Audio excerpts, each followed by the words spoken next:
প্রিয় বন্ধুরা, বরিশালের আমাদের যে মুক্তবায়ুর ক্যাম্প সেটির প্রথম দিন সন্ধ্যার পর থেকে আমরা ক্যাম্প ফায়ার যে অনুষ্ঠানটি করেছিলাম সেই অনুষ্ঠানটি প্রায় শেষ পর্যায়ে। এর মধ্যে আমরা বেশ কিছু গান শুনেছি, অনেকের অভিজ্ঞতা জেনেছি। তো এখন বর্তমান আমরা যে জিনিসটা করেছি, আমাদের ছেলে দল এবং মেয়ে দল দুইটা দল রয়েছে। এর মধ্যে থেকে মেয়ে দল কিন্তু অলরেডি খাওয়ার জন্য চলে গেছে। মেয়ে দলের খাওয়া শেষ হলে ছেলে দলের খাওয়া শুরু হবে। এটাই হচ্ছে ক্যাম্পের সিস্টেম।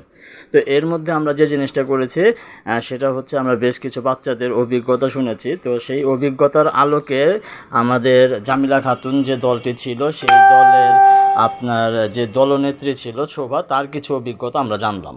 আমি এটা নিয়ে আমার ক্যাম্প ৪র্থ নাম্বার ক্যাম্প। আমি এর আগে আরো 3বার এসেছি এই ক্যাম্পে। আমি বাকিদের কথা জানি না। আমি এই ক্যাম্পে আসি পার্সোনালি একটা জিনিস শিখেছি যে যেখানে সেখানে ময়লা আবর্জনা ফেলতে হয় না। আমি আগে বাস দিয়ে ট্রাভেল করলে কিছু খেয়ে জানালাদের বাইরে মানে যা আছে চিপস চকলেট সব কিছু বাইরে ফেলে দিতাম। বাট এখানে এত সুন্দরভাবে আয়োজন করা হয়েছে যে বাসের মধ্যে বাস্কেট থাকে, সব কিছু খেয়ে ওই বাস্কেটের মধ্যে ফেলতে হয়। দেন একটা লাইন মেনটেন করার ব্যাপার আছে।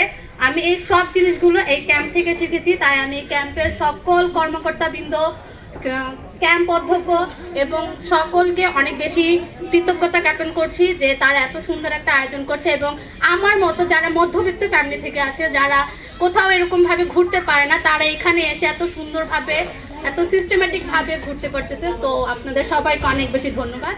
তোমাকেও ধন্যবাদ। কিন্তু আশ্চর্য, কোন ক্লাসে পড়ো? Honours second year. Honours second year?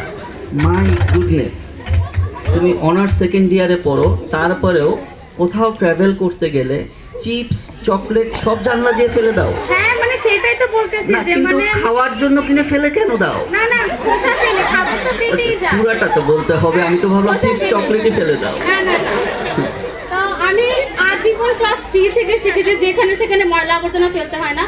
But এই ক্যাম্পে থেকে এটা আমি শিখেছি এবং নিজ চোখে দেখে আমার এই ধারণা একদম পুরো চেঞ্জ হয়ে গেছে। আমি এখন আর এটা করি না। মানে ছোটবেলা থেকে শিখেছো যেখানে সেখানে ময়লা আবর্জনা ফেলতে হয় না, শুধু বাসের জানলা দিয়ে ফেলতে হয়। তারা বাস দিয়ে তো আসে এখানে। আচ্ছা, অনেক ধন্যবাদ, অনেক ধন্যবাদ।